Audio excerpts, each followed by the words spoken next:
Good day everyone, and welcome back to Tech Talk.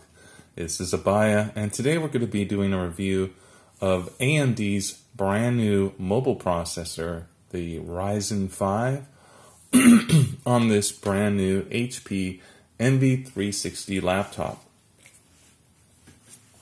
Now, you might be asking, why am I doing a review on a laptop, since usually it's just gadgets like phones and tablets. Well, we also do other technology like computers, MacBooks, and laptops as well.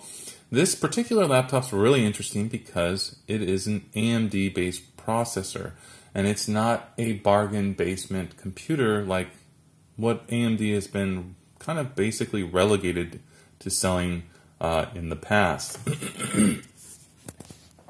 So this unit is not a bargain basement machine. I did buy this direct from HP, and I got it configured a little bit differently than what you can get in the main stores. I will show you the box that it came in. This is direct from China. This is the shipping box. As you can see here, there was a puncture, and basically inside the box there's just two pieces of cardboard that protected the laptop. So there wasn't much protection as far as the laptop was concerned. There's not much to show as far as the embossing, and basically just a cord, the power adapter, and two pamphlets. But on the other hand, I do like that. It shows that HP is really not wasting packaging. I would have liked a small, maybe just a small, minuscule inner box for the laptop, since they didn't put any retail packaging at all. So if I were to sell this computer, I would sell it in the actual shipping box, which is kind of unusual for me. But that being said, I guess it's a good thing that they're reducing waste. So AMD has been building processors, as we all know, for quite a long time. But Intel has pretty much had a monopoly on the market for the last decade at least. So why is that? Well, basically Intel processors have been faster, multi-threaded, which means that whatever amount of cores they use, they can double that in the thread count, tricking the operating system to see the threads as actual cores. I'm not sure of all the intricacies of that, how that works, but basically if you have a quad core, it looks at it as an octa-core. If you have a dual core, it looks at it as a quad core. So it does add performance, and the AMD chips before that did not have that, and so whatever core amount they had, that's what they were stuck with as far as threads were concerned. So they didn't get that extra boost that Intel was giving to their chips. Now with this new chip, AMD has incorporated simultaneous multi-threading into the Ryzen 5. So this chip is a quad core, but it has 8 threads. So it should perform very similarly to the newest Intel 8th generation processor, the Kaby Lake R, with a quad core setup. The i5 that this is comparative to comes in at 1.8 gigahertz and clocks up to 3.6. This unit clocks at 2.0 gigahertz and goes up to 3.6. It has its own integrated graphics engine called the Vega system, and this is the Vega 8. The Ryzen 7, which is like the i7, has a Vega 10. So it has slightly better graphics performance. It's also higher clocked at 2.2 gigahertz and will dynamically clock up to 3.8 gigahertz. Whereas the comparative i7, I believe it starts at 2 and goes up to 4. I may be wrong on the base clock speed on the Intel chip. So performance-wise, AMD, Intel, traditionally AMD has been rather inexpensive, but pretty poor as far as performance is concerned. Generally, their integrated graphics solutions have been decent, but because their chipsets have been so poor, no one's really been able to see any gains from that. So this is really the first laptop and processor from AMD that really is in a different class. Now, is that enough for you to buy this machine? Is the AMD really a good value over the Intel processors? I'm going to be honest with you at this time, and I'm going to say maybe. I think it really has to do with you wanting something different. If you don't care and you like Intel and you've been really happy with them, then it's probably not worth a couple dollars savings to get pretty much the same amount of performance. You probably will get better performance, like I said, graphics-wise, if you just have an integrated solution. If you have a dedicated NVIDIA MX150, for example, then that's going to perform slightly, not a lot, but slightly better. And since there are a lot of machines with the i5s and the MX150s going for pretty good prices, the competition is pretty stiff for the AMD. So beyond that, so we've talked about the processor. Now let's talk about the laptop itself. So this is an all aluminum build. It's an HP, as we can see. Some people have complained about the HP being slower, or the benchmarks not being quite up to snuff with what they feel Acer or other manufacturers, Lenovo, might do. I know Lenovo has a 13-inch model, very similar specs to the one that I purchased from HP, and it retails for almost exactly the same cost, except it has a larger hard drive but less RAM. I like the fact that HP lets you configure and choose what you want. So I was able to get a smaller hard drive, but still an SSD. So I got a 256 gigabyte hard drive, which is plenty for me, and 16 gigabytes of RAM, which I really like. The build quality of this device is quite good. I would say, since this is a mid-tier level device, you know, it feels better than that. I wouldn't say that it's on the same level of, say, like a MacBook Pro, but it definitely doesn't feel like an inexpensive machine in any way, shape, or form. And there's a few different things that stand out in my mind. The glass screen, the speakers are really clear and loud, the backlit keyboard, dedicated volume rocker button on the right side, and then the power button on the left that lights up, and also a little light on the adapter that tells you when the battery is full. So all those little features are quite nice. Now, when we boot the machine up, I will show you guys how long that process takes with the new Windows Hello interface. It will use the IR camera to map my face, and within just a few seconds, as you see, I'm logged in. That's really a nice feature. I had a MacBook Pro before this, and while that was a perfectly serviceable machine, the touch bar I felt was rather limited and didn't really offer a whole lot of extra value, especially for the cost of that particular machine.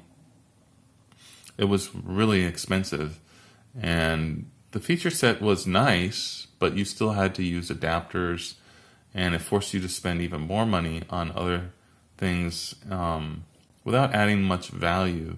So I do like Mac OS. I like it a lot. But honestly, the difference in the cost was just, it was not, in my opinion, worth justification of continuing to use that machine. So, but that's another whole story that I won't go into here. So I benchmarked this machine, and I will tell you, as you can see in my tray here, you don't see a whole lot of HP apps. In fact, if you go into here, look, I only have one HP app. Everything else that's HP is a driver. So I uninstalled all of the HP applications, and there were quite a few. One was called CoolSense, HP CoolSense. And oh boy, CoolSense, man. I don't know what the engineers are doing there at HP, but this particular software was really bad. It basically turned my laptop into the old school AMD Turion processors, which used to run the fan all the time. The fan was just consistently running, even on idle. And once I uninstalled that, it runs like an Intel processor. I mean, its fan will kick in at times when it needs to, but it's not just running for the sake of running. And really, it doesn't get warm that much anyway. So, yeah, the benefits of the HP software are pretty limited. I would recommend uninstalling all of it. And my benchmarks were different. So, when I tested it, the time that I tested it with all the HP software on it, I got 3798 single core score and 10,444 multi-core score with Geekbench 4. Now, when I retested it after I uninstalled all the software, updated everything, then I got 3886 single core score and 10,530 for the multi-core score. So almost over 100 point, almost 200 points difference on the single core and about 100 point difference on the multi-core score. So that's a pretty big difference just for software alone. So that shows you that that software is making a negative impact on the performance of your PC. And I would imagine that over time that probably gets worse, not better. So yeah, get rid of it.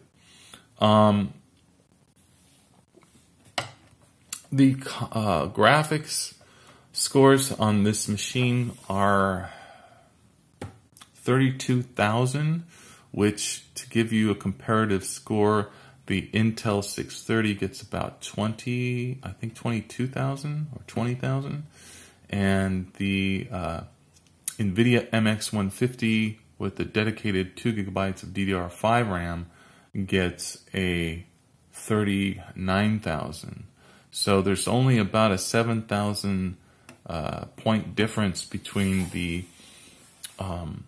integrated solution from AMD and the dedicated solution from NVIDIA, and it completely smokes the integrated solution from Intel.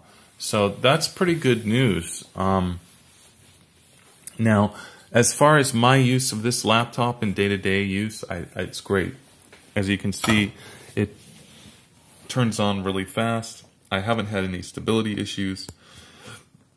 I did have a little bit of problem with Wi-Fi, but that was, again, the HP software. There was a connection software, and as soon as I uninstalled that, all those connection problems went away. So once you get this thing running right, it is really fantastic. The speakers are really loud. It's great as a media consumption device. I love watching Netflix.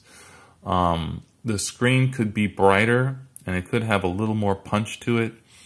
That would be my biggest gripe with this. This is at 100% brightness right now, and it's decent. It's good enough, but if I was outside in the sun where this is supposed to be like a tablet replacement, it just wouldn't work very well.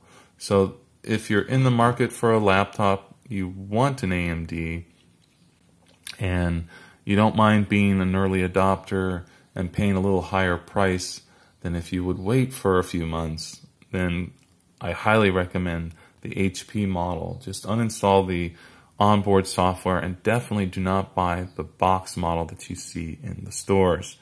You don't want a mechanical hard drive, and you don't want to bother with trying to change that out yourself. So yeah, I think this is a great computer. I wouldn't want the Lenovo model that's 13 inches. I really do like the 15-inch version of this. Lenovo might have a better screen. So if you're looking for a better screen, that might be an issue. I don't think the Lenovo has a glass screen, so that might be another consideration. I really do like a glass screen. The glass touchscreen is great. It's functional, and it won't get scratched up too quickly. So overall, this particular laptop hits all of the points for me in my everyday use. It's fast. I have an Acer laptop with the 8th gen i5 with 8 gigabytes of DDR4 RAM, and that's a pretty snappy machine, I have to admit. It is no slouch in any way, and I'd say it's very comparable to the speed of this machine. So does that say that AMD is blowing away Intel? No, but it's saying that they are definitely on the same playing field. They may not be quite as good,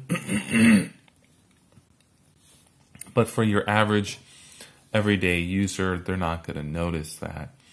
So if you're a graphics designer, if you're a heavy gamer, then this particular laptop and this AMD integrated graphics solution is probably not going to be for you. But if you do, you know, some light gaming, medium, even medium gaming, I think you'll be fine with this. And the fact that it is light, thin, it's really portable and usable in multiple situations. And the build quality is really, really good for the price. So, yeah, the AMD Ryzen 5 is quite good. I think if I were in the market right now and I wasn't such a nerd wanting to, you know, test these things out, I would probably wait a few more months until the Ryzen 7 comes out, because then that's going to drop the prices, I believe, across the board. And then you might want to just go for the Ryzen 7, as it's definitely going to be a little bit faster. Not probably breakneck difference, but, you know, an extra 200 megahertz in clock speed is going to make a difference. And the extra 2 graphics compute engines will also make a they'll probably be as good as the dedicated MX150, I would imagine, in the benchmark scores. So again, not something you're going to do heavy gaming on. It's nowhere close to the NVIDIA, like the 1060. You know, some of those graphics cards are insane. And this unit certainly isn't going to get even close to comparing to that. But if you're just doing, like I said, you know, playing Star Wars Battlefront, would probably play decent on this machine. And that's pretty good. I mean, you don't have to buy a gaming rig just to play some decent games.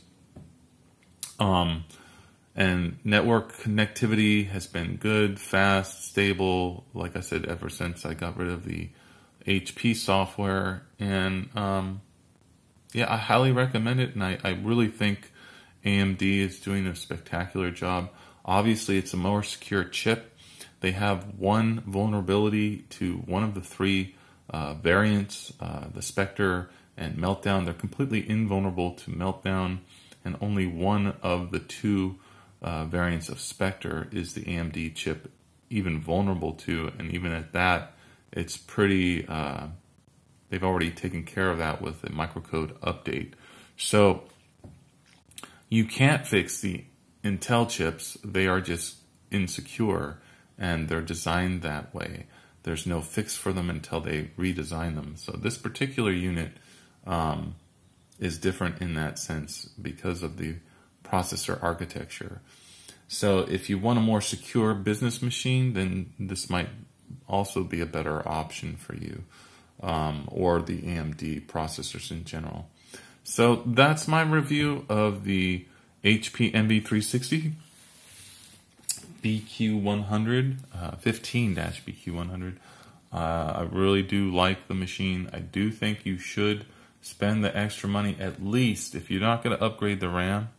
Just spend the 100 and whatever it is. I think it's like $879 for this unit from HP with the SSD drive installed, as opposed to the $750 that they charge retail. Now, you can get this unit for, I believe, about $650 in the big box stores.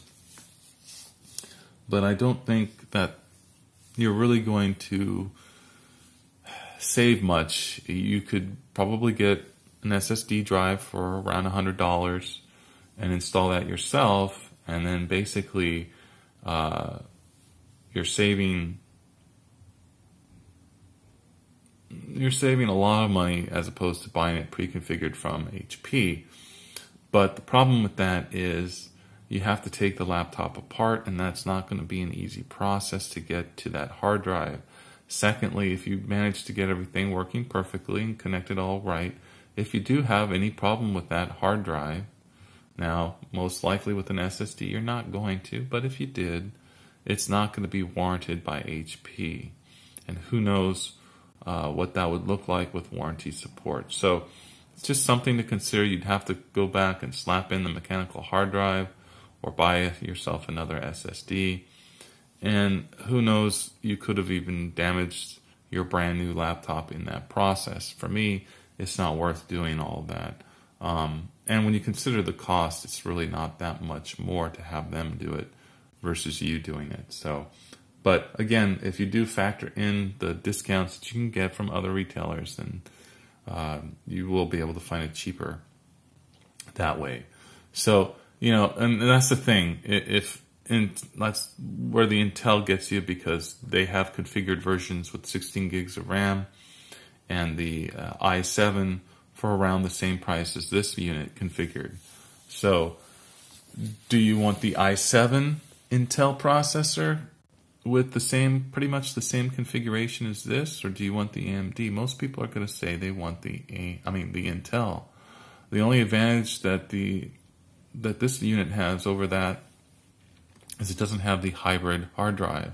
It doesn't have the terabyte spinning hard drive and the 128 gigabyte SSD. It just has a 256 gigabyte SSD, which I like better. But that being said, you know, a lot of people, I think, would rather have an i7. And I don't blame them. If I wasn't into AMD, I think I probably would agree. And also, because you're getting it from a different retailer, you might not have to pay tax. So, you know, there are other considerations. I'm very happy with this unit, and I'm going to keep it for a while. But other people may have different opinions, and so I just want to give a complete,